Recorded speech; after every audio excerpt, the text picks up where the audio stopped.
good morning, good afternoon, good night, wherever you are in the world. Go ahead. Go ahead. Okay, you know what I'm saying? Okay. EBL, in conjunction with the I.W.P podcast, is bringing you guys a new platform that we're putting together. That'll be called the Fourth Round. It'll be Rabi himself up here. My name's Cal, as you can see, and we got brother Ty, who is also from I.W.P, and we'll be interviewing some of your favorite battle rappers, personalities, things like that. You know, hope you guys like it. Like we said, this is the first installment. Dave, you have something to, got something to say to people as well, brother? This is your platform, after all. I got nothing to say. This is y'all. There goes Ty. We got Ty to build it right now. You see what I'm saying? Right. Ty, what's good? What up? You here? Can you hear me? Yes, sir. Yes, sir. Yep. All right, let's get it. All right, go ahead, Cal. Introduce y'all first guest. You know what I'm saying? Absolutely. Without further ado, I would like to introduce, this brother, very, very distinguished brother, if I do say so myself, one of my favorites all time, coming in at almost a staggering amount of 17 million plus views all time. Mm-hmm. Brother has almost 130 battles across the world, across the net, probably in your neighborhood once or twice. That being said, without further ado, we would like to bring up Danny Myers, y'all. Danny Myers, how you doing, brother? What's the deal? Thanks for having me on the show, y'all. No problem. Well, thank you for giving us the opportunity. Absolutely. What's good with you, Danny? Well, there's three of us, man. So we decided last night we're just going to kind of rotate one or two questions at a time. So we're going to try not to talk over each other. So it's always going to be you and one of the hosts conversating. No problem. All right. Well, first off, brother, I don't get on Twitter much, Danny, but I was skimming through Twitter this past weekend, right? And I know you had the Redemption 2 card, correct? Right. A lot of people in the building was saying that you beat Clips 2-1, if not possibly a 30, right? Absolutely. I got a question for you, man, because I know you're an honest guy and you're going to tell the truth, right? Why did you let Charlie Clips get on camera and lie to the people like that? Why did you do that, man? Well, listen, man. Clips is my good brother. We friends. Right. I'm not gonna discredit that man for what he did. He got up there and spit an incredible third round freestyle. But I'm not gonna let the people. I don't gotta really talk my shit like that when niggas know what's good. You know what I mean? Like y'all, everybody that was there, they seen what happened. They know what happened. I think part of the backlash, Danny, is that sometimes people feel like when it's time for you to talk your trash, like you're quiet and you get into that humble bag. You know what I'm saying? We all felt like that was a good time to just be like, nah, I thirded you clearly, because this man clearly lost to Calico. Calico let him be on camera and lie as well. You know what I'm saying? Y'all be letting Clips lie, man. Well, I mean, listen, I'm 43, man. Right. I'm, maybe when I was 10 years ago, you know what I'm saying, I would be talking a lot of trash. But I think the work, I let the work talk. You know what I mean? Like the work that I put in. And besides, one thing I also learned was it don't matter. Like people gonna call it how they call it anyway.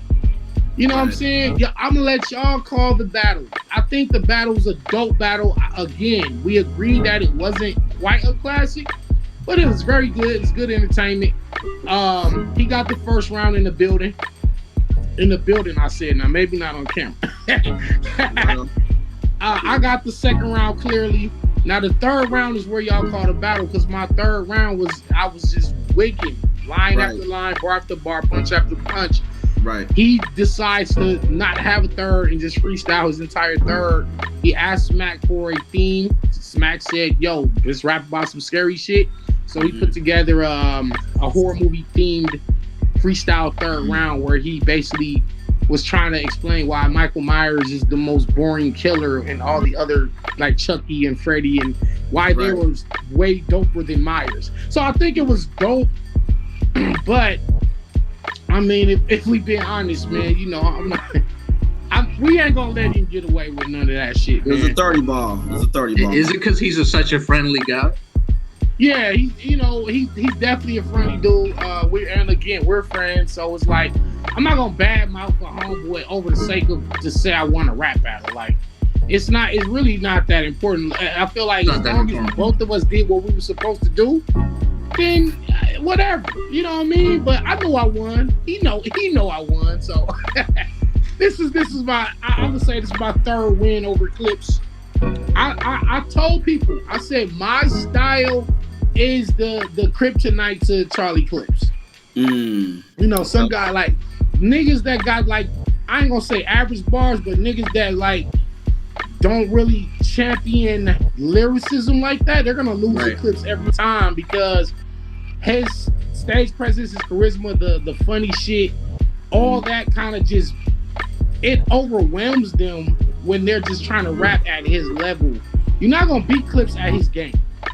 But when you got somebody such as like take me or Rum Nitty and you put us in front of Charlie Clips, eventually the star power, the Charlie Clips it factor wears thin, and it's being exposed like, yo, you really not rapping like these dudes. You know what I'm saying? Like you're dope, you're funny, you got some nice haymakers, but just the consistency, the frequency of how fast these punches are coming. If you go back to him versus Rum Nitty. Go back to him versus Rum Nitty, and you'll see like, yo, Nitty beat Clips. Go back to his first loss, which was B Magic. B Magic, it was the first person to beat Charlie Clips, and it was because it was just an onslaught of bars. Like the bars eventually beat everything. That's what I've always had, that philosophy that bars beat everything. You know what I'm saying? You can have the biggest, the brightest star, the fans, the stage presence, the name. You can have all that, but when somebody in front of you and they not playing none of these games with you, and they just rapping cold shit after cold shit, even the most just the fans that pop in and out of the culture can look at that and be like, yo, I don't really know who this Danny dude is. I don't really know who this Nitty dude is, but they kind of, you know what I'm saying? They kind of wigging on this man. You know what I'm saying? So again, it's just the raps beat everything. I feel like it's important that that's why I'm on this thing called Protect Lyricism. I think lyricism has to take precedence over everything else.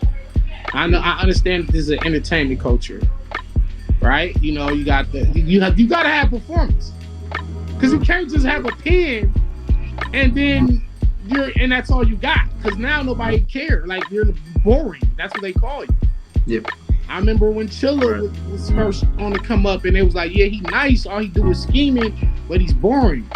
And then XL, everybody said, yo, that man pen crazy, but they was like, he don't really, but these guys have stepped up in other regards. But what they did first was make sure their pen game was on point first. And the same thing with me. Right on. All I cared about was just rapping better than my opponent. As far as like being more entertaining and outperforming them, I really wasn't focused on that. But I do understand that that's part of it.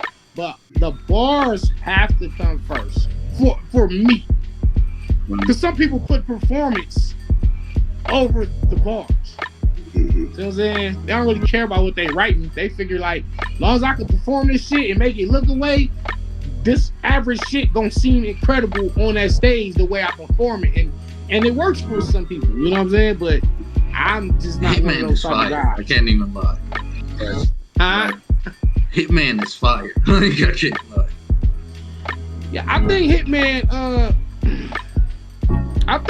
want to prove that he can rap too. I think he want to prove that. So hopefully on was it tomorrow?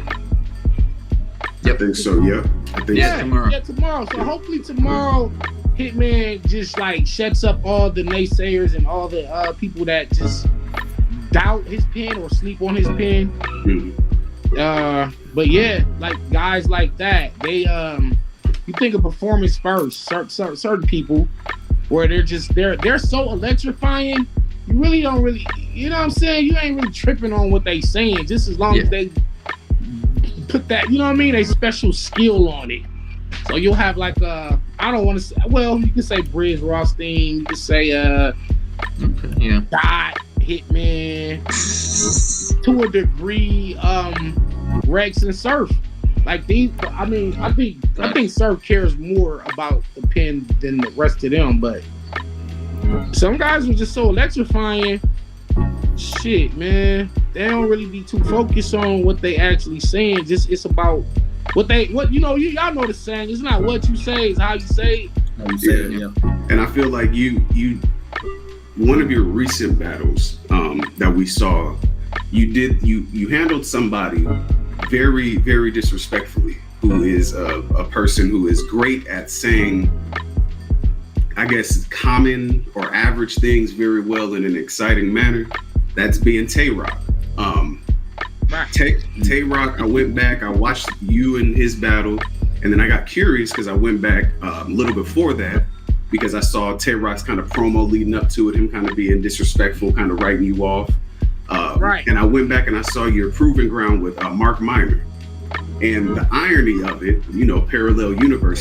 He was right there. He was standing right there, losing his mind. It was crazy. Like, he was choking Danger Zone out. Yeah, like pushing Jazz, just bullying Jazz. You know what I'm saying? So I'm I don't know. That's the parallel universe for real, right? That's crazy. So I'm looking at this, and I take the real quick test. So taking this, I also saw a situation where Mook was in a barbershop the other day talking with some guys, and they were saying that they would choose to take Jazz over you if you guys ever battled. And in my brain, I'm looking at this. Y'all felt like that about Tay-Rock before Danny battled him, and he smoked him. So y'all think? Man, listen, man. I don't know what Mook was drinking prior to that interview. And shout out Mook, man, because listen, that man's a battle rap master. So I mean, you gotta respect everybody's opinion, right? Everybody respect Mook. When you bring up Mook's name, like everybody's paying attention, right? And he rarely even be talking like this. However, what pissed me off, I really wasn't tripping. I wasn't tripping on him saying he think Jazz can beat me, but when he said the what's his name? Cardin, I think that was Cardin says, or I think it was like between a big stage and a small room. And then this fool Mook says, yeah, even in a small room, I got Jazz. I was like, are you fucking that was crazy? Yeah. You know, and Jazz, listen, first of all, shout out Jazz, because she definitely can beat anybody. I think Jazz can beat anybody. You know what I'm saying? Even me, even me, if I'm playing, right? And I never play, but I'm just saying, if I just decided to go light, she can win, right? But especially like you say, big stage. But honestly, bro, she can't beat me on a big stage, a small room, a medium stage, a rooftop, a basketball court, a phone booth. She can't beat me at rap at the end of the day. Like let's get that out the way. But for him to say she could beat me in a small room, which is where I'm even more dangerous, it was like a slap in the face. And I'm like, man, first of all, nigga, you can't win. You can't beat me. How about that? Let's start there. I tweeted both of them. Like, I tweeted Mook after the day he battled Geechee, and he says, yo, Danny, with all them big words, he like the Scrabble champ or whatever. So I said, yo, come see the Scrabble champ. No response. Jazz was cooking everybody. I told Jazz, yo, come outside. No response. So he up here telling the world he thinks she could beat me, but neither one of them have responded to my call out. So it's like, that should be irrelevant to me, bro. Because at the end of the day, we could talk and do all these interviews and get in front of cameras and say whatever you want to say, but that shit only matter in the ring. So if y'all not trying to suit up, then shut up. Suit up or shut up, says the bar guy. How about that? I want to go back to The Rock real quick. Let's wrap up that. That was a long time coming, because originally I really wanted to see this when you battled Newborn on Caps, and he was the judge. And he scored against you, and he later mentioned, like, me and Danny got to see each other. Yeah, well, it was a grudge. Damn, hey, shout out to you for even remembering that. So I know you know your battle rap history, but yeah, I mean, I think me and Rock, our rivalry go back even before then, you know, and it just really started to heat up over the years. just little slick shit he would say in person, slick shit he say online. And I was just like, hey, bro, if this is who, shout out to Rock, because he obviously is like the URL GOAT. And, I always be like, yo, if Smack ever want to like hang it up, I feel like Rock should be like the first person in line to like take the, to take the keys. You feel me? Like I always give him that respect. But I always say, popularity, none of that shit don't matter when you in a ring in front of me. I make all these niggas they don't look like they dominant self when they in front of me. That goes for everybody, from Clips to Geechee to Nitty to Rock, K-Shine, whoever. They be dominating everybody else, but when they in front of me, it's like they in a fight of their life. Win, lose, or draw. You know what I'm saying? And right. I knew I could beat Rock and Rex and K-Shine and all of these guys for years. From Arsenal to Suge, I said, I could beat all of them, and I beat all of them. So I'm just right now I'm on my luck shit. You know what I mean? I'm tired of all the, I gave out more shots than anybody in the history of battle rap. That's a fact. It's documented. Speaking of giving out shots. But right now, it's like it's time to kill the rest of the legends. Right. Tell Lux come outside. Tell Mook come outside. Shout out, T-Top, Paradise, Illmac. You know what I'm saying? That's my list. And Jazz, if she want to, if she want to get added to that kill list, you jump your ass in the ring too. Does Illmac even battle anymore? We haven't seen him in a few years. He battled. He's been doing the rap law league. He's been developing battle rappers. Right. He's been doing the cartoons. And me and Illmac have already agreed we're gonna throw a tournament, and my team of battlers is gonna battle his team of battlers, and we're gonna the last two from each side is gonna battle on me and Illmac's card versus as me and Illmac is the main event. So we'll be announcing that pretty soon.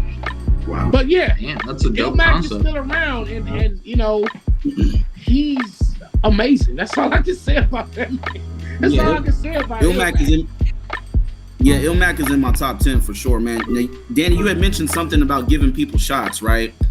There's a narrative going around that you don't have a lot of impactful battles, right?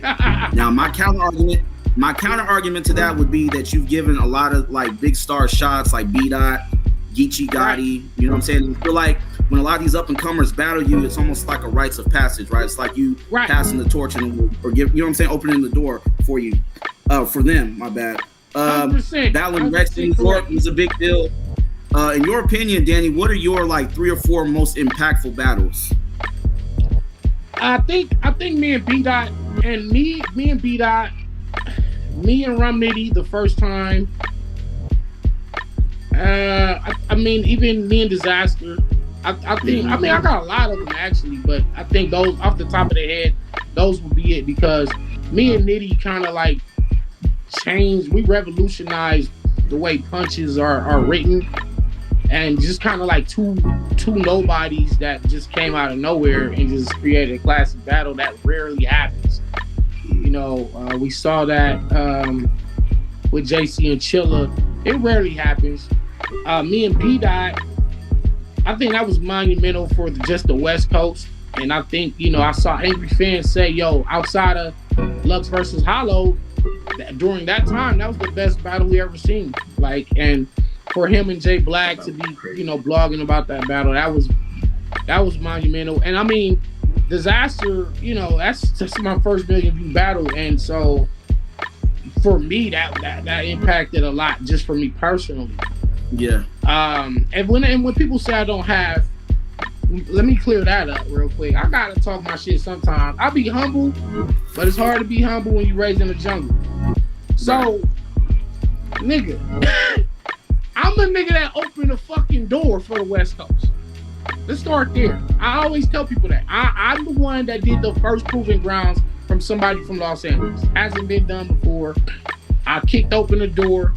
I'm the one that gave Geechee Gotti his first big look. Rum Nitty, B. Dot, Coffee Brown, Emerson Kennedy, rest in peace, Young B the Future, and so many others. I'm the one that got Bankhead really on the map. I'm the one that helped invigorate Mac Myra's career. Me and quantum physics.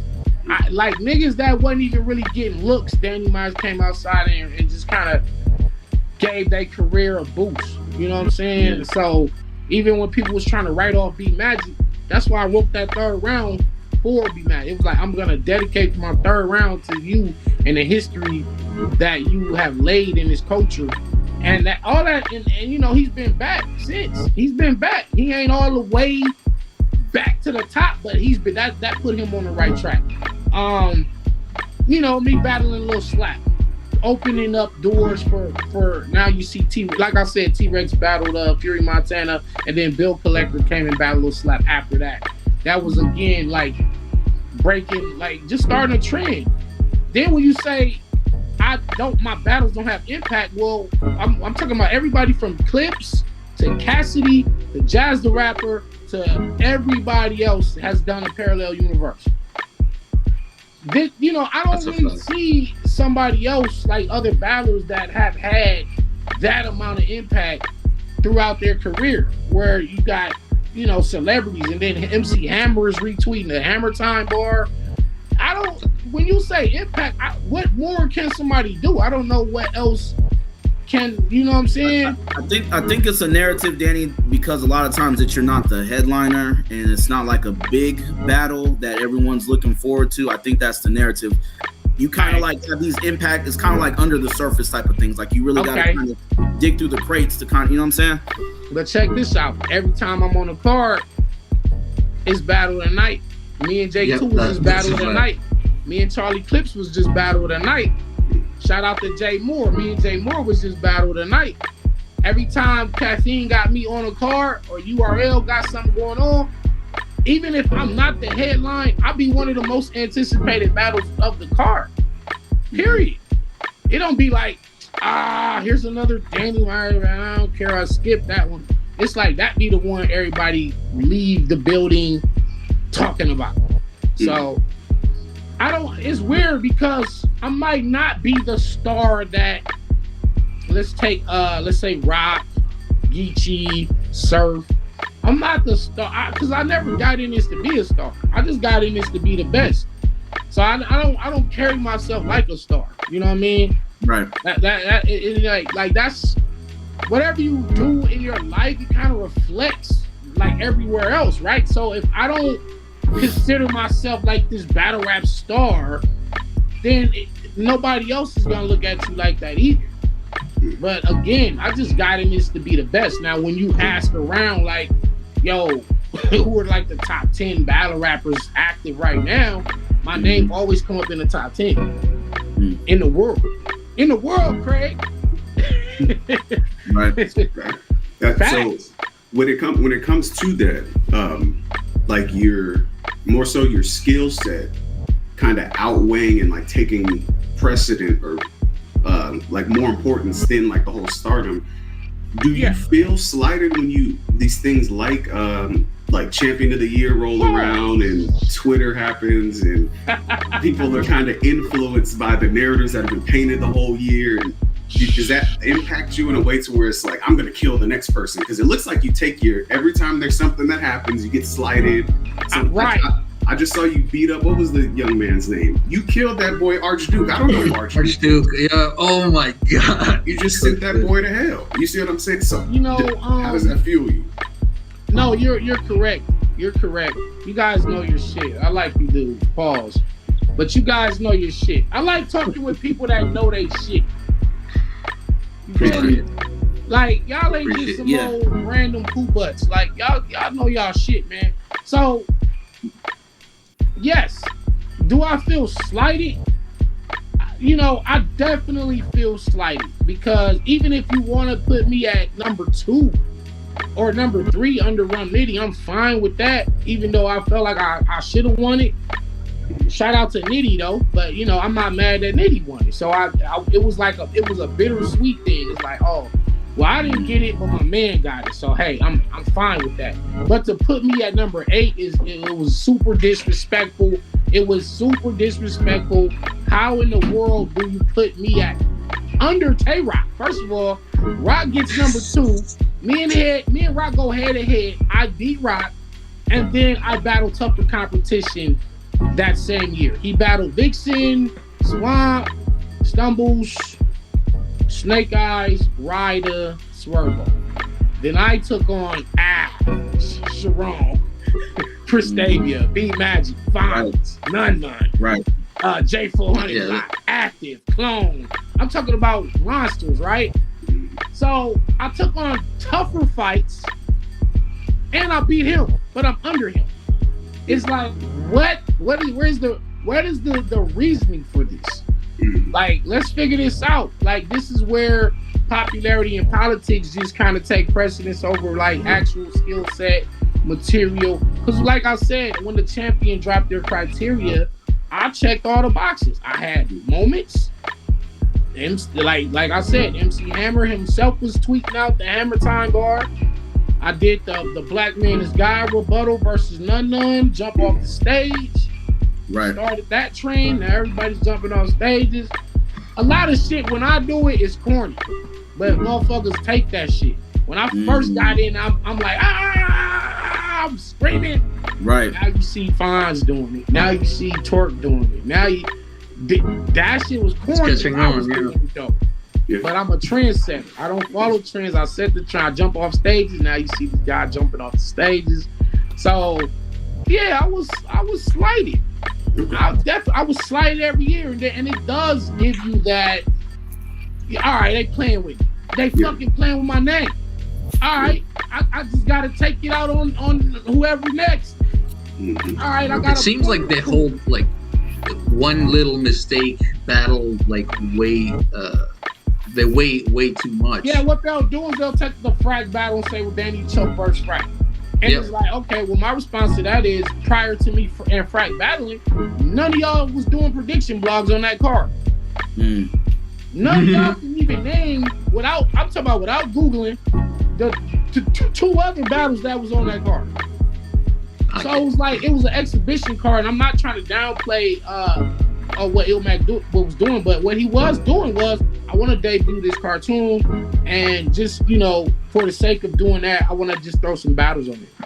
That's really all it was to it. And mind you, the week prior to me battling Frag, I'm not making no excuses, but I was a little overworked because I battled Ab the very week before that, and the very week before that I had battled Rolla in Virginia Beach. So I was a little battle fatigued, brain was fried, and it was a shit going on that week prior to me preparing for Frack. But Frack is good. First of all, Frack can beat anybody on, like, for real. Like, let's not act like Frack is just some easy old walkthrough battle. Right. A lot of people felt like he was robbed when he battled. Was that Disaster? Yeah. Tournament, yeah. Yeah, so and that's Disaster, one of the best of all time. So it's like Frack can beat anybody. So the fact that he beat me, they use that as like, well, you did choke and Frack kicked your ass, and it's like, okay, so what about the other 29 battles that year? Like, you're gonna take that one battle, and that's the excuse to put me at number 8? Get the hell out of here with that shit, man. Hey, man, and furthermore, shout out to Jay Black. Like I said, he don't even have to do this. Right. He don't have to do it, so we could complain. Yeah. But what if he just stops? What happens when he just says, no more champion of the year, I'm done? Yeah, nobody's gonna do it. All I do is try to put money together for y'all. I try to have a conversation going, and all y'all do is disrespect me. I'm not doing it no more. So he don't have to do it. But if you are gonna do something like this, I see two guys on the panel whose faces I had never seen before in my life. I don't even know their names. The one black dude and the one white guy. The Riddler. They was on the panel judging the most important discussion of the year. So when I saw that, I already was taken aback. Like, who is these niggas? Like, hey yo, shout out to Young Ill, but Smack, who is these niggas? Yeah. Like, no disrespect to them either, but that's like, you know, y'all having like the most important conversation between you and your wife, and then she brings in two people you never seen, and they're taking her side, and you're like, what the fuck? What y'all got to do with this? Who are you? Fuck out of here. You know, like. So I think the process has to be changed 100% for next year, or for this year going into the battle year. The next panel, it gotta be legit. I do want to see like a woman or two on the panel. I do want to see somebody from the Midwest, somebody from the South, somebody from the West Coast also on the panel. Credible people, not just anybody, but whoever the culture deems, you know, suitable for that, you know, occasion. Then I would like to see a little more diversity on the next panel. And they got to start taking into account a lot of shit that they don't take into account. So, you know, but again, anytime you do a list, you're going to be wrong somewhere. You're going to be wrong. Right. Like, no matter, there's no such thing as like the most perfect, because no matter where you place somebody's going to have something to say about that shit, regardless. You can't please everybody. So it's a very difficult job. But we can try to make that thing a little bit more accurate than what we have been seeing in these last few years. Okay. I'm not mad at that. What do you think, Danny, about certain battle rap media platforms having clear bias when it comes to certain battle rappers, that they've had alliances or linked up with them, or they just become super friendly behind the scenes? So that kind of affects not only their judgment on the Cody panel, but even when we get into prediction blogs and recap blogs, it's clearly, you know, slighted as far as, you know, how they see the battle. What do you think about that? If that's their, like, okay, their opinion is one thing, but if they're influencing like the public's opinion, right, then I think we have to dismiss that. Like, you know how in court, like, some shit is just inadmissible, right? You know, like certain testimonies from some of these obviously biased media just should not even be admissible if we're talking about like who's top 10 of the year or who's top 20 of the year. It's kind of wicked, you know. And like, for example, I don't want to use Tony Bro and Snake Eyes, but that's the only one I can think of off the top of my head right now. Yeah. So, you know, shout out to Snake Eyes because he's been working, and I see he got, I think, number 18 top of the top 20 of the year. But Tony Bro was like his manager, and then we go to Snake Eyes wins and losses. It's like you really been losing. You're losing a few of these battles. You know what I'm saying? Bad News. What was it? Stumbles. Lost that one. Couple others. Yeah, you know, having fights. A lot of the controversy and drama is keeping you afloat more so than your actual bars. Ouch. And you know, so it looks away if your manager is on the panel and then you get 18. It's like, it's just some things are just a little questionable. You know what I mean? You just, not that it matters. Who cares? Because look, he didn't win it. He didn't win it. So it don't matter, right? So, but sometimes relationships will help you more than your skills. Do you feel like I'm trying to word this the right way and not get us canceled, but do you feel like battle rap media guys a lot of times kind of pick and choose when to use that media card? When shit get when shit get hot, when they're in the hot seat. Yeah, you know what I'm talking about. Now they just the media. Right.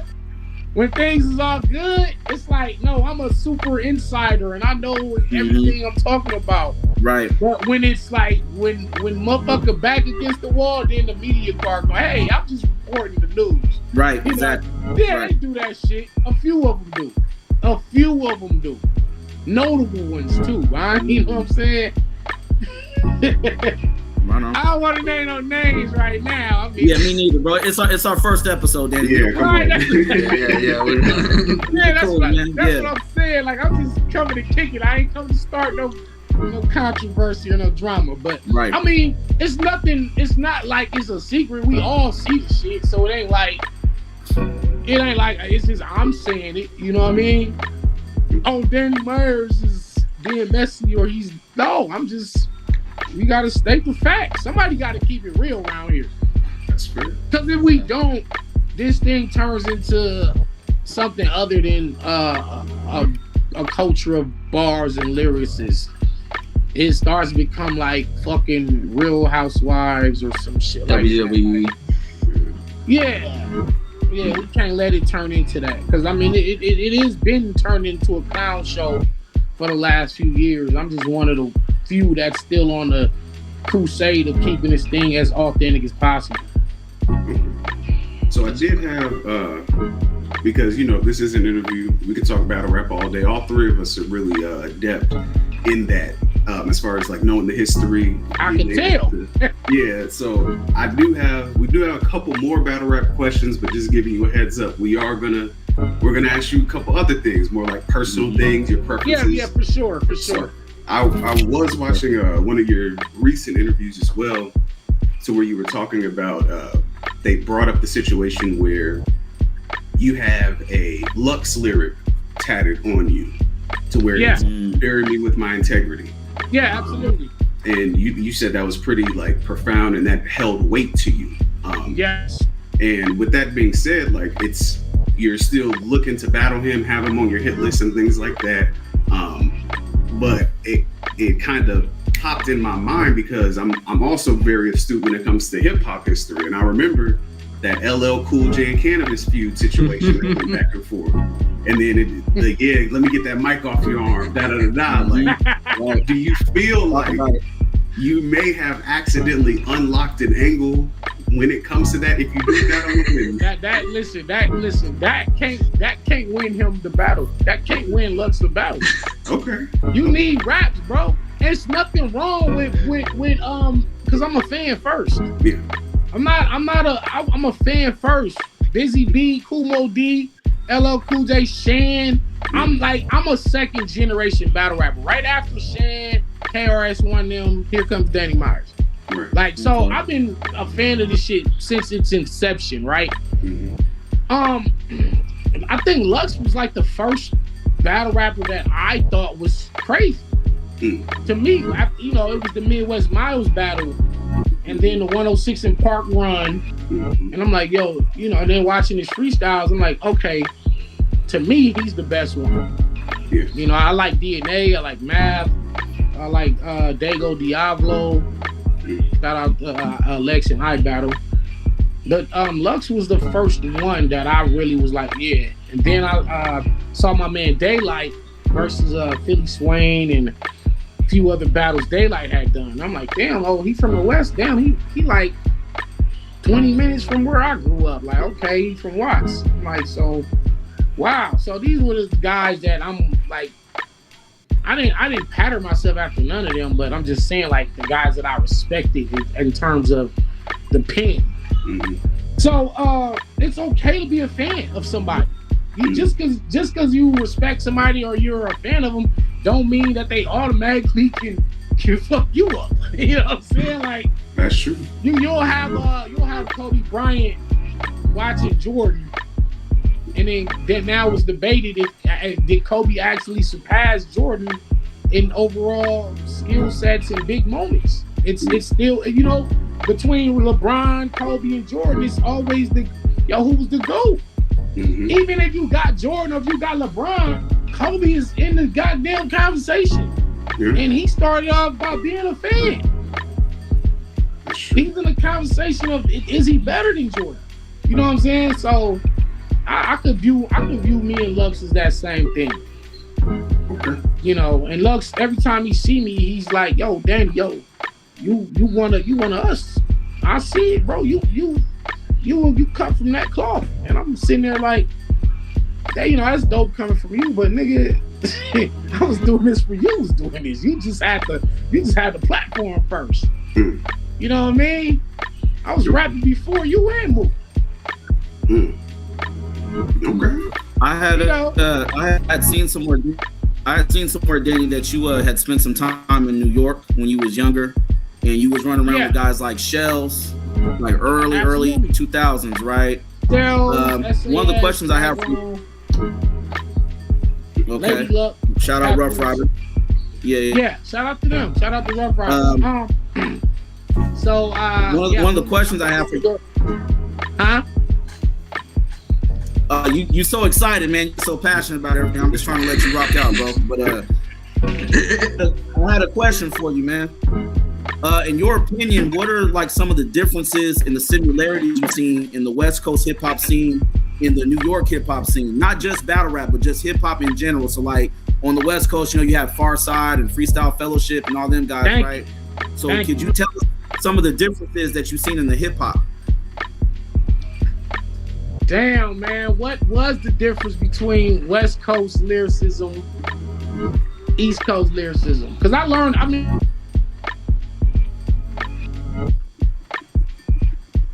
Uh-oh. Fuck. Froze up, Danny. Yeah, Danny, you still here with us, bro? Might have got a phone call.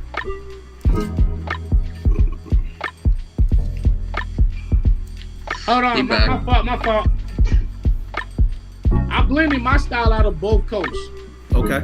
I was a fan of Razzcast, Corrupt, and Redman.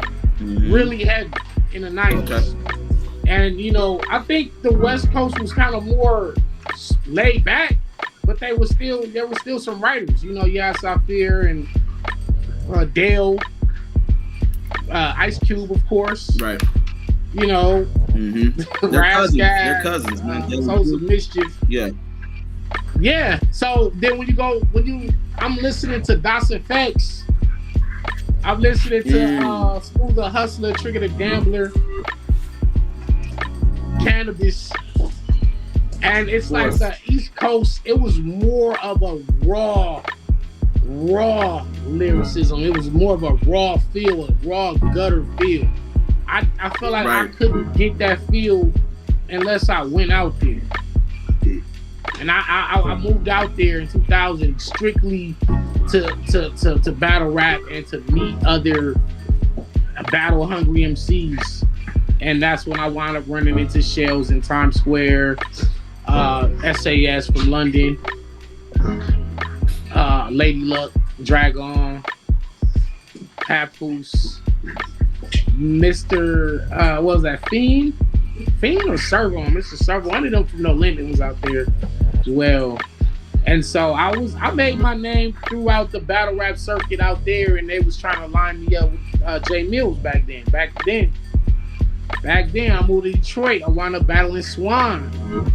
Shout out to E-Dub. You know, all these guys that came from Blaze battles and the hip hop shop, and I met Proof before he passed away, and I met him in Ypsilanti, Michigan. Yo, my battle rap history is so, man, I got a book is coming out. I can't like just me trying to talk to y'all on the interview is not gonna tell you the whole story. Like, the book is coming. Get the book. That's all I got to say. Get the Bible, man. It's on the way. I got a follow-up question real quick, man. I'm gonna pass it to Rabi. You had mentioned E-Dub. Now I remember him battling Idea on Blaze Battle, right? Yeah. I think they was in the semifinals. Now those are some heavy names that you mentioned: Lady Luck, Papoose. Now don't lie, Dean. We're keeping it honest. This is our first episode.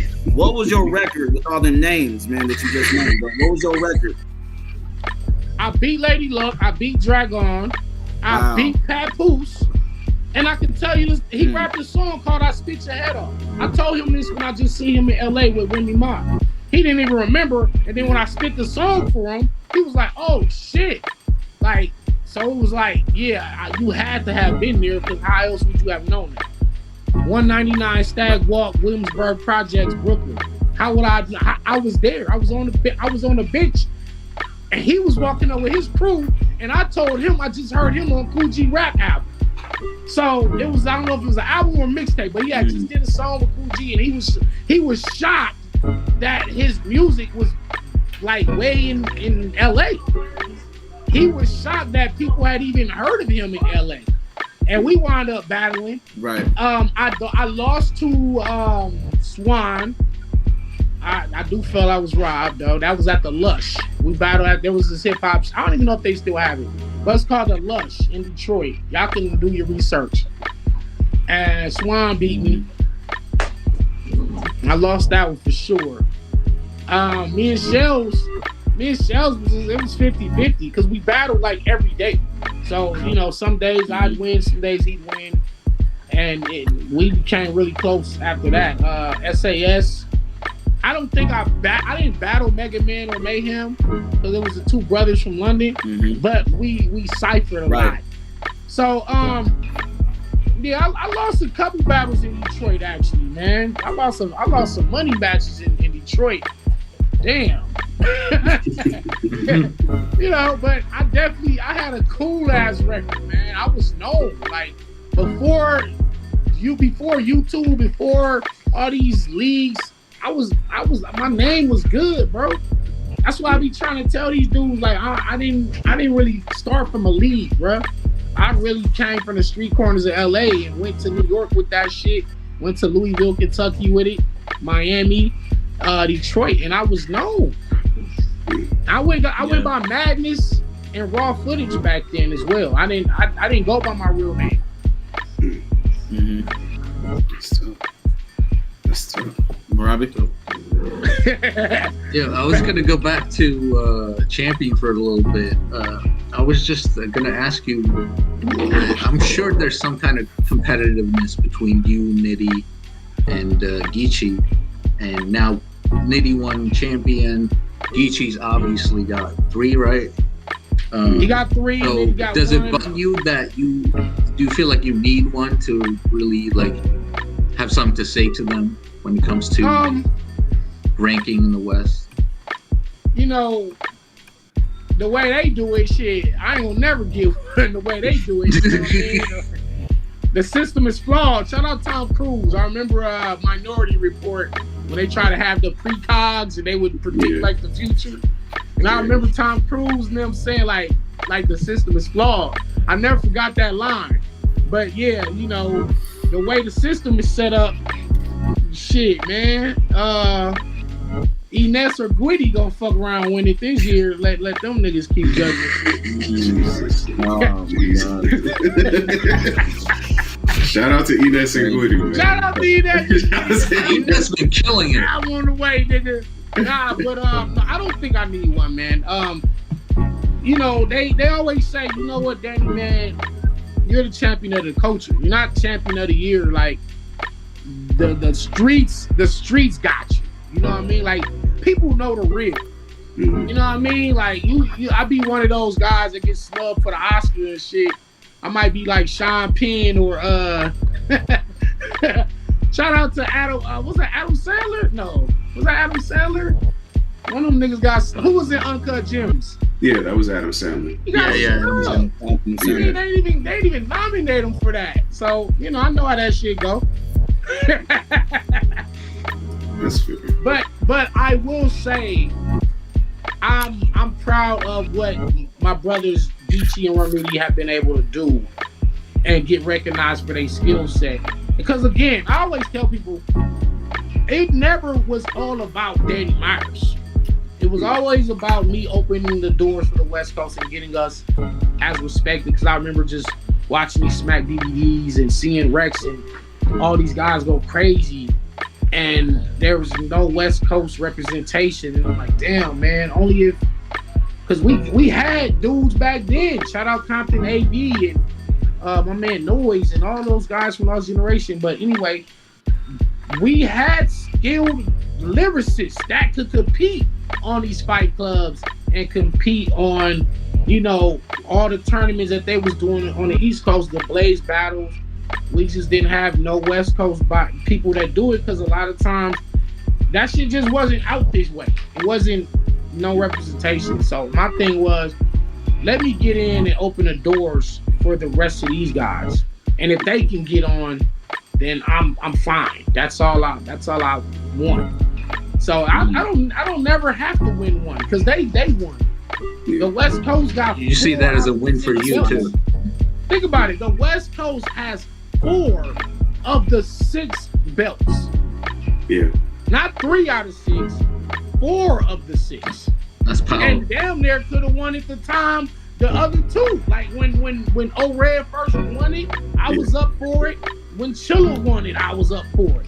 So it's like and then the Ultimate Madness tournament shit, we done won damn near all of those. Mm-hmm. But if you let the public opinion tell you, they'll tell you that Gun Titles is the best crew. And I'm like, Gun Titles, but we got all the titles, literally. Yeah.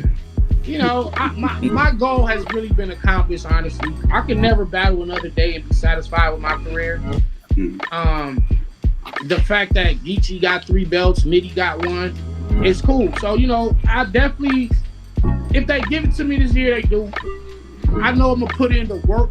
I know I will put in the work and the effort to get the belt this year. Mm-hmm. But, you know, as far as how they judge that shit, bro, that shit be out of my hands.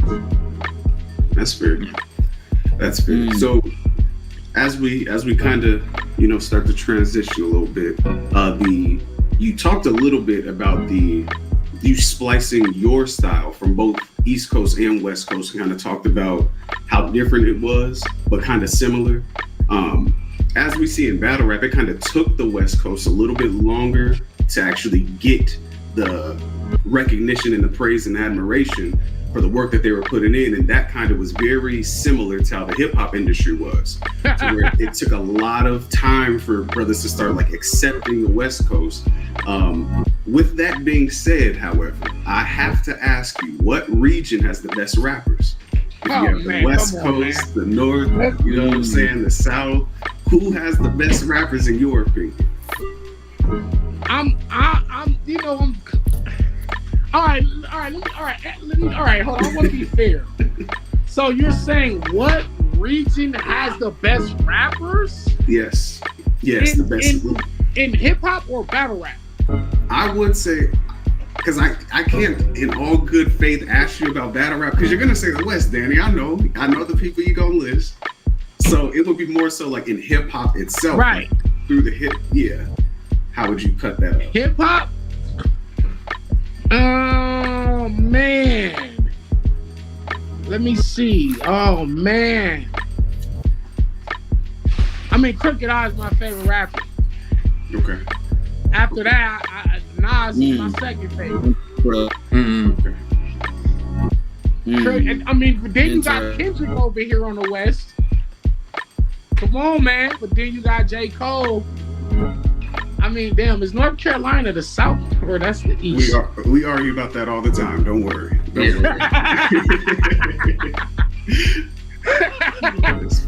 You know, damn. I think honestly, who's the best rapper in the world right now? How about that? Because I put it like this. For every one person that I can name on the West, I can name people on the East and rappers in the South like Sci-Hi the Prince, Andre 3000, Scarface. Yeah. You know, you could go to the South and then even with the Midwest, you know, shout out to Elzai and just the amazing rappers. You got Tech Nine and where is he at? Kansas? Yeah. You know what I'm saying? Ready. So like, who's the best rapper in the world? See, that's one of those list things again. People not gonna like my answer. People might not like yours. I have preferential treatment for Kendrick. I've been following Kendrick for a decade now. Okay. I'm born and raised in the South. I grew up on Andre 3000. I feel like he's one of the best people to ever put a pen to paper in anything. Right. That's hard. Like it really does go back and forth. I have Hov vinyls. I have Nas vinyls. Like wow. That's the type of person I am. So it's hard. I just wanted to ask you, because you being bi-coastal with that, like you being on the West Coast, coming over to the East Coast, going back to the West, like maybe your take's a little different. Damn, dog. People ain't gonna like it, man. But I mean, you know, if I choose the coast, I got to choose the West. Yeah. I live out there, so don't go there. That don't mean I don't got love for the East. That's a fact. Anybody, wherever you ask them, 9 times out of 10, they probably gonna name somebody from their region. Yeah. Somebody from their city. It might even be just a local dude. So I mean, that's the most subjective thing you could ever ask. Which region has the best rappers? I will say the West. I definitely will say the West Coast. I mean, even like I said, I hate to use battle rap as an example, but when you look at Nitty and myself and B-Dot and Daylight and Geechee Gotti, and you're talking about Disaster Illmac, just look at the West Coast in battle rap. Like, I clearly feel like the West Coast has the best rappers in battle rap. Now, in hip-hop, again, Crooked is my favorite rapper ever. So, I mean, I would West Coast, that's the best way I can. We probably have to do a whole separate interview for that specific question, because that's gonna be like an hour and some change just talking about that's true best rappers in the world in hip hop, best albums, best verses, best feature verses, best flow, best punches. You know, like it could be broken down in so many categories that we could talk that shit all day. So I'll probably skip on that question right now. That's true. Good answer. That's as fair as I could be. Absolutely. Okay. Danny, well, with that, Danny, I got two. Okay. Go ahead, Cal. Go ahead. My bad, bro. No, so just to make sure that we're in line, Ty, I do want you to pick up, because I was gonna start to get a little more, personal. I want to ask him some safer questions. So we got. Okay, well, so the safety ends here, I guess. I got 2 heavy questions, Danny, back to back, right? So check this out. But before I do that, I want to tell everybody to like, comment, subscribe to EBL. Also, comment, and subscribe to ISWE Poddin, IZWEPODDIN, ISWE Poddin. I want to shout out the rest of the clique: Lucci, Cujo, K, Black Star Boom, Phil Will, and Hiatus. You know what I'm saying? King, if you're in the chat, you should be tweeting this out right now instead of typing, bro. You should be tweeting out that we're doing an interview on your network, man. Advertise, stop typing, brother. Okay. Now, we had mentioned Diz earlier, Danny. Diz is in my top 10. I feel like he's one of the most skilled battle rappers ever. You know what I'm saying? Whether it's scheming, angling, mobilize. Just even like the imagery that he comes up with is just so super ill to me. I want to show you something right quick. Hold on. Okay. Oh. Let's see. Right on. Yeah, your boy. Hey man, your boy B-Dot was slacking on sending me my hoodie, man. It took me like 2 months to get it. I had to take him down. Hey, I was on IG. I was on Twitter. I was on Facebook. I had to hunt that brother down, man. But I got it. Oh yeah, I got it though. Yeah. We good though. But anywho, Diz, man, I think he's one of the greatest battle rappers ever. I think that a lot of his accomplishments don't get the type of praise and attention that they should. I think him and Oxymoron was an incredible battle. I think a lot of people just overlook and underplay what he did with that, bringing all those Russian people overseas. Right. And, that battle, I believe, can be taught in college, like as far as global relations. If you listen to what they're talking about, it goes so much beyond like battle rap. You know what I'm saying? Right. We're really talking about all kinds of Russian, U.S., Israeli conflicts in that battle, right? My question to you, Danny, being that you battled this man and that you are a friend of his and / associate, why do you think Diz never translated to URL, like with the 2 battles that he had? Damn. Well, to be honest, he just wasn't his normal self those battles. He wasn't as good as he could have been. I remember walking out of that Tay-Rock battle. I was there. I remember walking out of the building upset at Diz. I walked out like, come on, man, why you play? Because Diz clearly won the first round. Right, I agree. So I'm sitting there like, okay, all you need is one more of them. You know, it don't gotta be a 30, but if you got just one more of those first rounds, you're going to win this battle. Rock wasn't even like 1,000% himself. So that's what pissed me off even more, is like you lost to like a okay Tay-Rock. And that pissed me off, and I said, you know what, man, don't trip. I'm gonna avenge you. When I get my hands on this fool Rock, man, I gotta do this to get back. Cause this man Rock came to the West Coast and beat Disaster, man. I was mad. As far as the Rex battle, he wasn't good. He just wasn't good, man. I don't know if you know what it is? I think he put too much pressure on himself and he feels like I have to maybe alter my style or change up what I do to be accepted over here instead of just being Disaster. Like if he's just Disaster, I don't think it's only probably a handful of people in the URL that can actually stand in front of him. But if he's trying to like dumb down the style and put one arm behind his back to try to make shit fair, then you gonna look human, you gonna look normal. And so that's pretty much really the honest answer is he just wasn't himself. He wasn't good. He was not good. I'm pretty sure if he was on here, he'll tell you, yeah, I regret those battles. I regret writing like that for those battles. So that's all it boils down to. I appreciate that answer, man. I got a second question, man. Again, kind of heavy, right? Hey, Daniel, I got 30 pages of rhymes in this notebook, good brother. You know what I'm saying? Shit, give me some. Right, check it out. No, you don't need it, man. A few years ago, right, Mike P had that infamous round about your wife, right? And then a few years later, hold up, Danny, I see you with the rebuttal. Hold on. I didn't have a rebuttal. I was going to say. Yeah, hold on, man. Vicky literally just watched that 2 days ago. And you know what? She said, yo, this shit fire.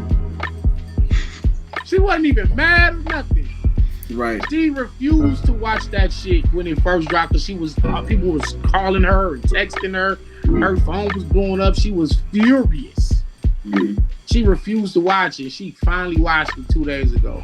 And she was like, yeah, as long as you still won, babe, you got that nigga. Fuck him. But I ain't mad, though. She wasn't mad. So, that's dope. Kind of a cool, happy ending to all of that. Right on. Well, let me finish my question, Danny. Okay. Talking through your round. Yeah, talking through my round, man. Cut my time. A few years ago, Mike P had that round about your wife, but then years later, we see what happened with him and his wife and how that's kind of followed him, right? Something else I noticed years ago, you had accused Surf of getting lyrics from I.W.P, right? Years later, it comes out that, you know, Surf is getting bars from everybody. Drugs, Easy, Tay-Rock, they got a whole group chat. He said this on Spaces, right? And then now we're hearing stories of him rehearsing or asking his opponents to rehearse with him. Right. And then we all seen what happened with I.W.P, right? So also, Tay-Rock talked crazy about you for years. And then when y'all finally battled, most of the culture had you clearly 30ing him. So I said all that to say, man, what kind of favor do you have with God to where he kind of fights your battles for you, brother? That's my question. You know, I think honestly, I put God first. And it's weird to like be praying to God that you can help me win this battle, or because it's like we're talking some like non-Christian shit. It's not like the most holy shit in the world where we're talking about having sex with people's wives and kicking kids downstairs and shooting people's brains out, and then you ask God to help you make up this stuff. So it's weird. It's super weird, man. But I mean, honestly, I definitely believe in God, and I always tell people seek God, whatever that is for you. Just seek God. Just look for God. That's all I can say about that. But yeah, I gotta give him that shit to God. Mike P, I call it the Danny Myers curse, honestly, man. You know, he did that infamous round, which is probably one of the greatest battle rap rounds ever written. And he did that round, but ever since then, like that round came back to haunt him in like 4, 5, 6 different battles. And then the karma came back. Karma came back with a vengeance. Shout out to the Geechee battle happened. Oh my God. Yeah. Yo, I was in the back. I was just like, stop the fight. Stop the fight. Don't let this happen like this. What's wrong with you, Smack? Yeah. Stop the fight, man. So, but yeah, you know, he got his back. I tell people a lot of times though, yeah, you know, I still won that battle. You know, the crazy part about the Mike P battles, I got the first and third pretty clear. It's just his second round was so powerful. A lot of people just felt like, shit, nigga, you won this whole battle just from the second round. But, you know, I won the battle still. Mike P even admitted it. He's like, nah, Danny got me still. But whatever. Absolutely. That's fair. I'm not mad at that. So with that being said, as we kind of move in light of that, we see the rounds, we see people still taking like little jabs and everything else like that at your wife. Obviously when it comes to it, and you don't hide the fact that you have a lot of children and things like that. Right. And people hit you with a lot of like a lot of fatherhood bars and everything else like that. In light of that, I'd like to put a positive spin on it. Like what's a great lesson that you learned by being a father that you feel like you probably wouldn't have learned that if you weren't raising people, if you didn't have kids, if you know what I'm saying? Something like that. I mean, I think I just learned that fatherhood is probably one of the best things that can happen to anybody, honestly. Okay. You don't have to have 10 kids. I wouldn't advise that shit. Yeah. Shout out to my man Henny Man. Henny Man got 11, so whatever. Yeah. The battle of the dads and shit. Yeah. Going down March 9th. I was gonna ask about that. Yep. Yeah, so we both That's a one rounder? Yes, it's a one round. We both gonna have some crazy dad bars. But whatever. But I think honestly though, kids will humble you and ground you, keep you grounded. If maybe I didn't have kids, I probably would have been locked up or dead by now. You know, I was wicked. I was wilding. I was just wilding in the streets. Not as a gangbanger, but just as just a street dude. I was in the streets for real. So, you know, just looking at the danger that you're putting yourself and your children in, that shit'll wake your ass up fast. And you either gonna do the right thing, or you just gonna continue being this wild street guy, and you're gonna pay a heavy price. And not only will you pay that price, but your children will suffer. And you know, kids definitely will keep you grounded. And the kids teach you a lot of shit too, man. I'll be learning shit from my kids, and you know, it's crazy. I just battled Charlie Clips, and you know, my daughter came to the battle, and Clips is up there taking shots at her on stage and trying to kill my daughter and shit. That's crazy. That's Dominique, my oldest child. That's the one Tay Rock said, I turned Dominique into dominoes. Yeah. Like, damn, y'all always trying to kill my kids, man. Like, you know, it's one thing when when you just have a general bar, like, I'll slap your kid, but it's like when it's your actual living child right here, and like, it's specific, it's a little different. It's like, oh, man. Yeah. But I signed up for this shit, so, hey, I just got to take, you know, what comes with it. You feel me? Absolutely. That's tough though. I couldn't imagine somebody using like my kid's name, you know. Your specific child's name, and you know, that you gotta have super tough skin to be a battle rapper. Yeah. Absolutely. Because most people just lose their cool and just sock somebody in the face. Yeah.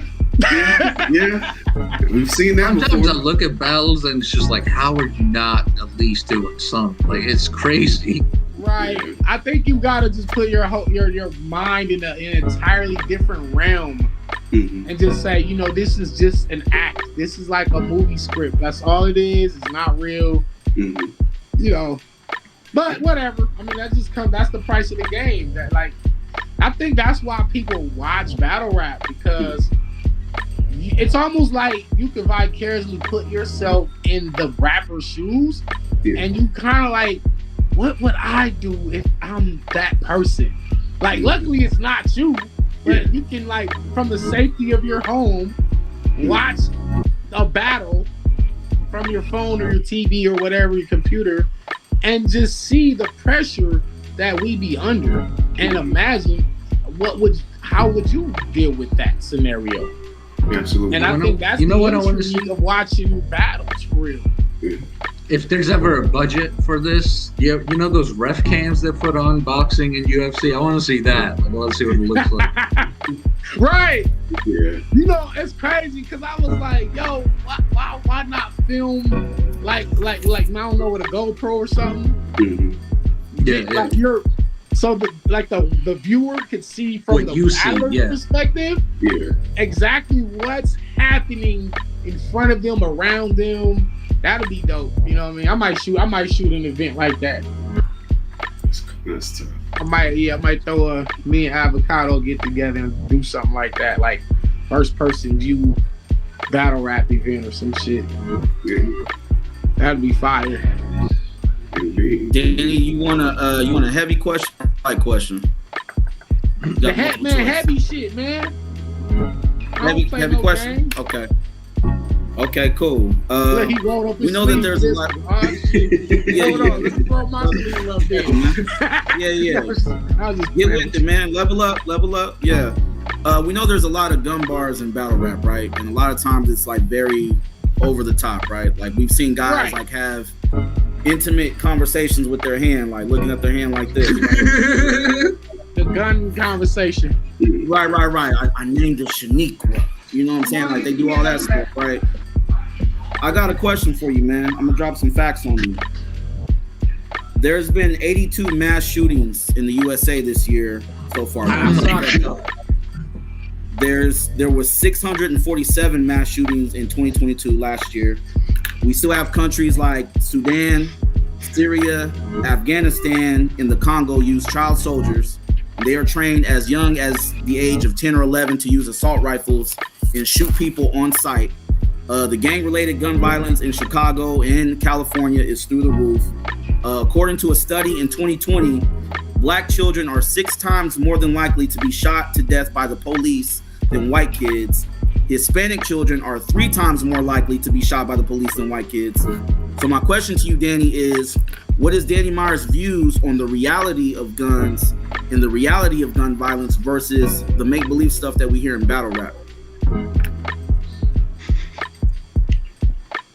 That's a heavy question. Excellent. I think that stuff like this definitely needs to be discussed. I'm totally against children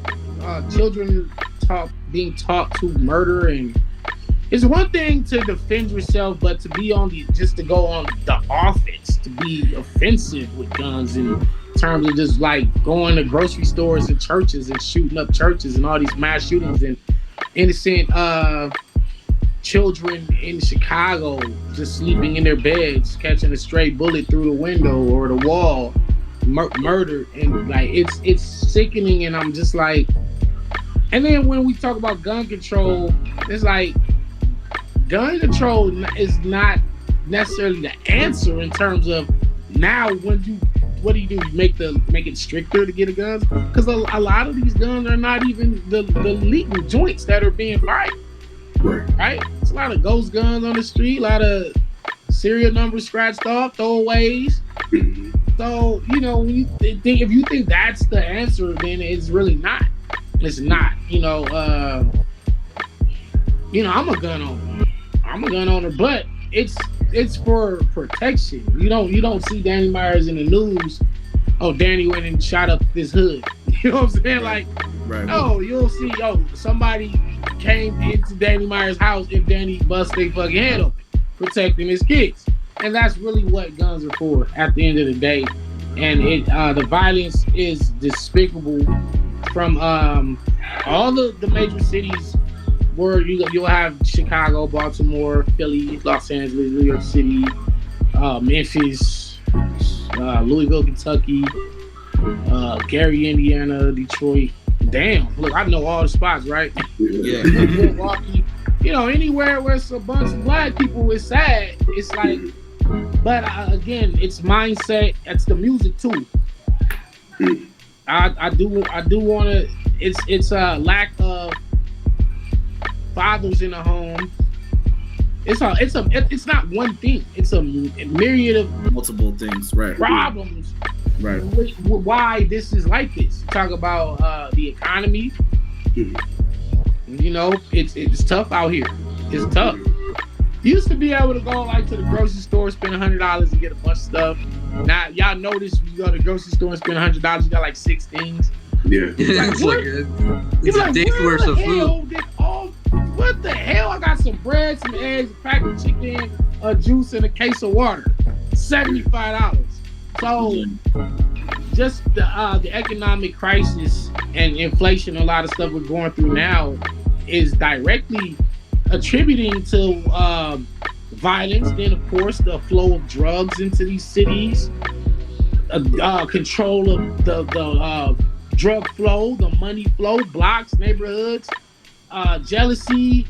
It's so much, man. That's a whole. Matter of fact, we should have that discussion as well. That's another separate topic, right?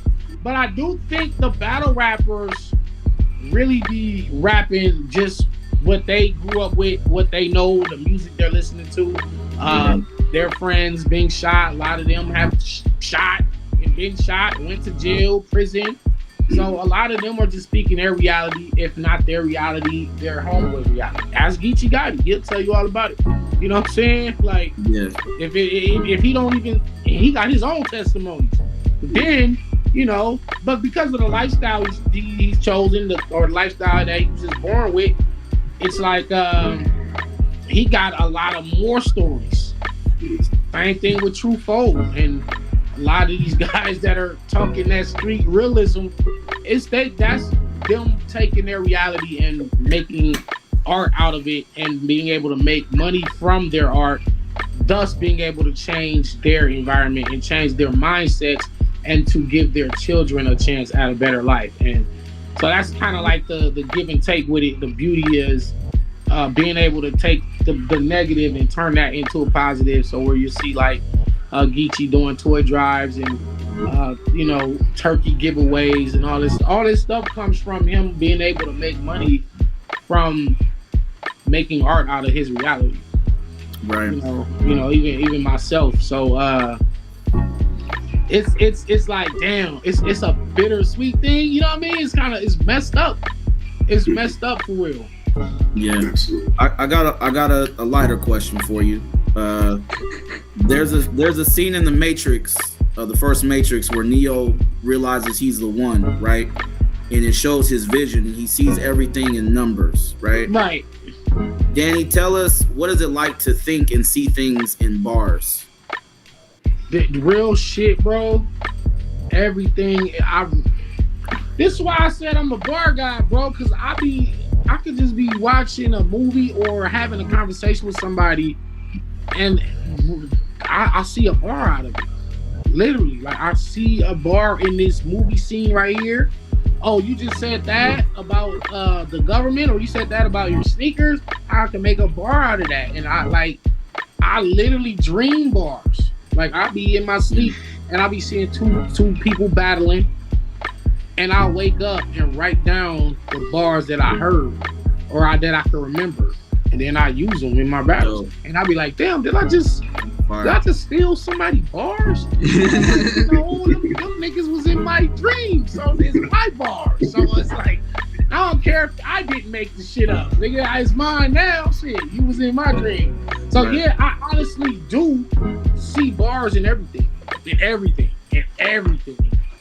I'll be having a conversation with the lady at the grocery store and she'll say something. I'm like, that was a bar. She's like, huh, excuse me? I'm like, never mind. She'll be talking about her coworker clocking in early and taking a long ass lunch break. I'm like, oh, that was a bar right there, what you just said. And she don't know what I'm talking about, but I'm like, oh, I can make something out of it. So yeah, I really be in the matrix with this shit for real. Like for real. Yeah. Like I can hear other battlers' bars, and I'm just automatically just disassembling the letter by letter, syllable by syllable, and knowing if that bar was crazy, or if it was trash, or if it was a reach, or had I heard this before, or was this a variation of what he said, or was it recycled? Like it just automatically. It's kind of hard to like explain, but for real, like I'm really the bar guy for real, like the god of bars. You know, I think me and Nitty are probably like Ryu and Ken when it comes to the creativity in terms of the punches and shit that had never been said before. Like I've always felt like Nitty, if I wasn't the bar guy, it would be Nitty. I really believe that. Like who else? Or even if you got Nitty as the best ever with the words, it's like I have to be right there. Yeah. Dead serious. Crazy.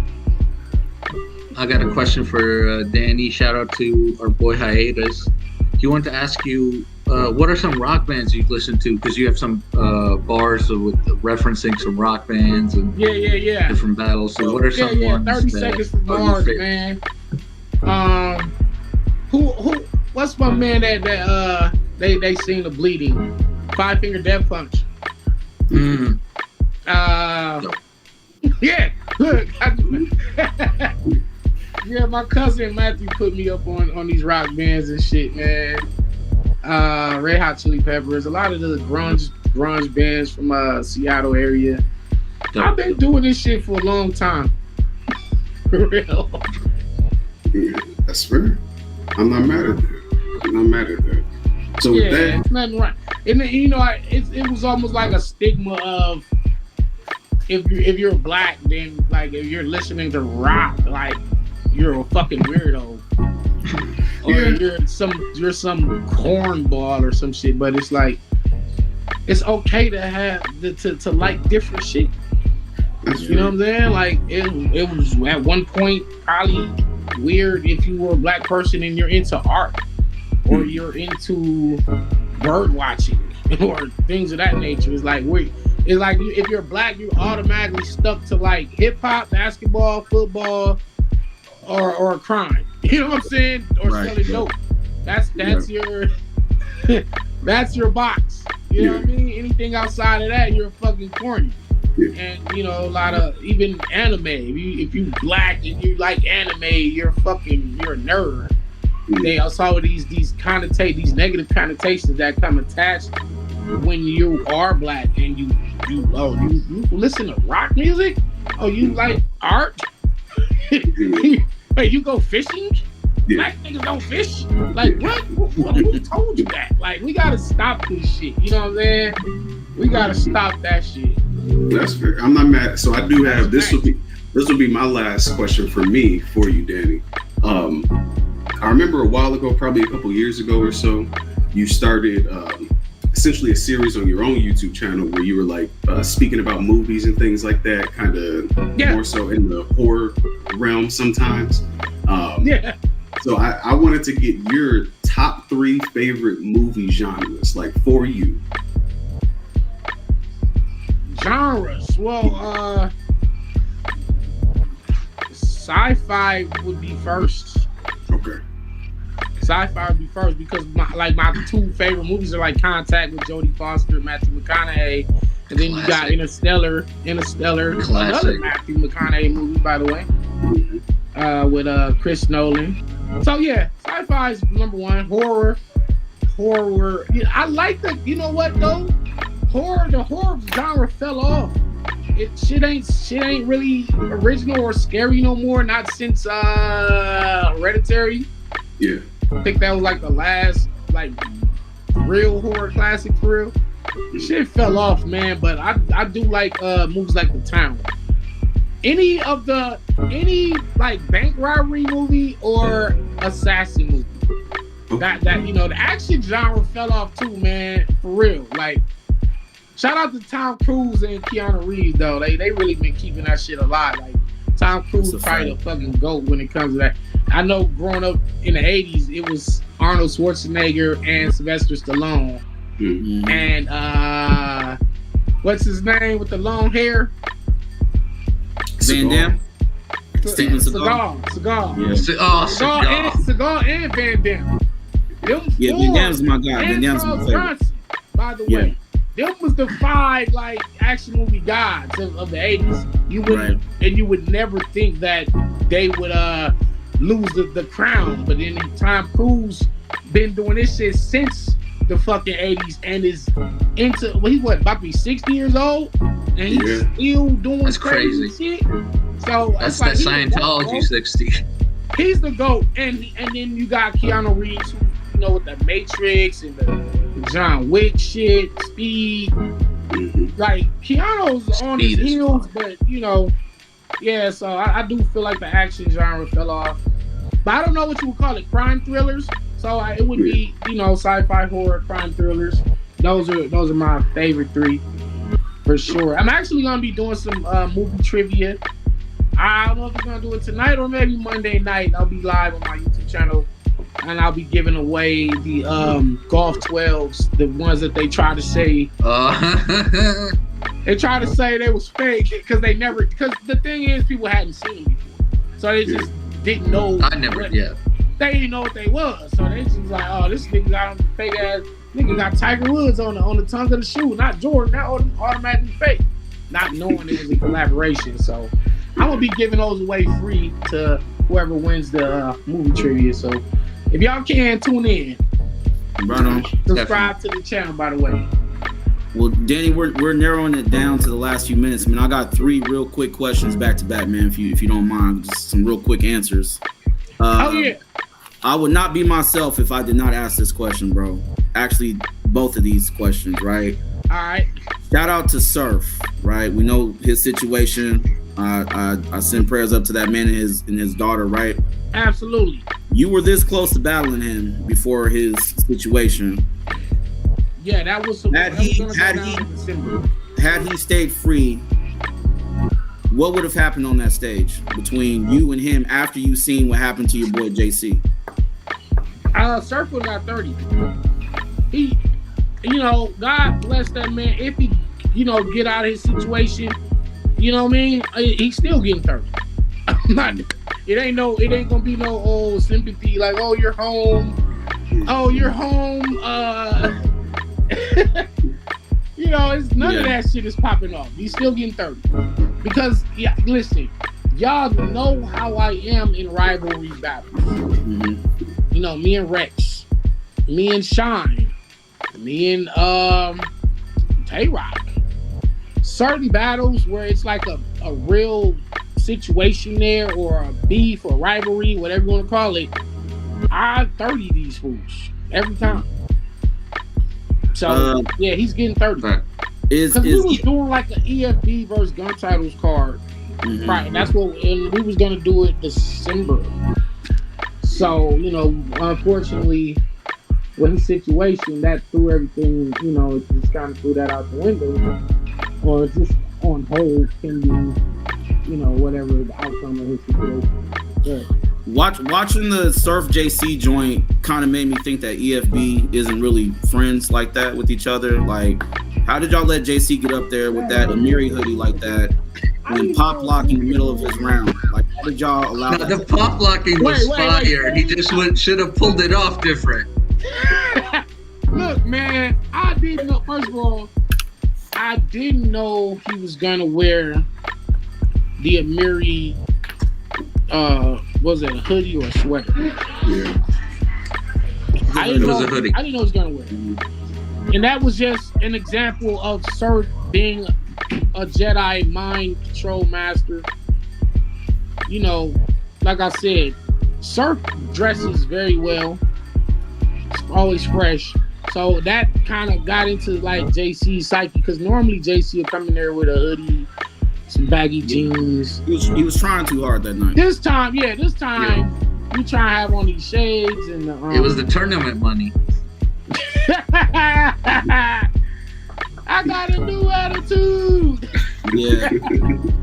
So, and then as far as just like dancing or doing that pop lock move, whatever that was, Man, that was just nerves, bro. That had to be nerves. It was just a nervous reaction. Had to be. There's no way you just thought that was cool. Bro, that was because when he did. If you go on like Twitter and Discord, there's like a little subsection of JC fans that are like, he should just start dancing in the middle of the battle as like a rebuttal to them making fun of him. So I think he took that a little. Well, listen, put it like this: if you are gonna do that, cool, whatever. But this wasn't the battle for that. Yeah. It's just you shouldn't do that in a surf battle. You know what I mean? You battling somebody else, shit happens, or one of the newer guys, and it's all right. Yeah. But yeah, that was. But we still friends. Yeah, Shut up, fool. Shout out JC. Say, I could tell EFB ain't friends like that. That's funny. Yeah. He said, I just got it. Shout out JC, man. I hope he gets well. Looked like he was having a lot of mental stress and, you know what I'm saying, maybe some physical or health issues perhaps, you know. That's what it was. That's what it was. Okay. He was just going through some mental shit going on right there. Yeah. Before we let you go, King had a question for you right here. Okay. Huh? I said King had a question for you. He said, what's next for Danny, and what does Danny want to be remembered for the most when he retires? What's next for me? Hopefully, y'all can see a Mook and a Lux battle. Y'all can see Mook and Lux this year. Y'all can see me and Iron Solomon. That'd be crazy. Yeah. Now, if you can get two of those this year, I'm cool with that. And that'd be a powerful year for just dedication to the craft, dedication to the skill set, dedication to the art form. Just somebody that was like not playing with his craft. Somebody that really took this thing serious. Yeah. Danny, I got two real quick questions, man. We're like 4 minutes over our original time frame. Good.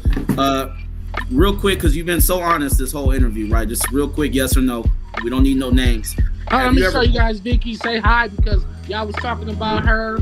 was talking about me. Nah, they wasn't talking about you. They wasn't talking about you. They was talking about the Mike P battle. I just told them that you just watched the Mike P battle. Oh yeah, I just watched it. What was it? 2 days ago? 2 days ago. I just told them. Hi everybody. Good evening. Hello. Good evening. They was talking about the Mike. What's your thoughts on the Mike P battle? I just felt like you didn't say enough to defend me. Like your third round, you spoke on his girl about 2 or 3 bars, and that was it. And Mike P had more bars about me than you had about his girl. Well, first of all, I didn't even know he was going to. I didn't know he was going to do it about you. I know, but so if I had known he was going to do a whole round about you, I would do the whole round about his girl. I just felt like you should have had more bars for your rebuttal. Oh, you mean just I should just. You should have the half of that round should have been about his girl. But other than that, I ain't even tripping because I'm a strong-minded person, so I don't care what people say. It is what it is. You feel me? I just and Mike P still. What I do appreciate is that you taking up for me. Yeah, that makes me feel. Yeah, of course. I have to. That makes me feel really good. And then what another thing that shocked me is when you was like, "Cuz," I said, "Oh, I done rubbed off." I done rubbed off on I said, "Fuck you, cuz." Like, yeah, I was. You know, the crazy part is I had never in my life said "cuz" because I don't game that. Right. Y'all feel me? Yeah. I never said that in my life. This man Mike P brought out a side in me that you didn't even know. Like that nigga unlocked Trip Danny. I say cuz all the time, and I kind of feel like you just like I was heated. I was heated. But I appreciate you. I do appreciate you sticking up to me. That made me feel really good. All right. Thank you, man. Thank you for your contribution to the show. Right. Appreciate it. Shout out, Vicky. 2 real quick questions, Danny. Real quick, yes or no. Have you ever ghost rolled for anyone? What he say? Next question.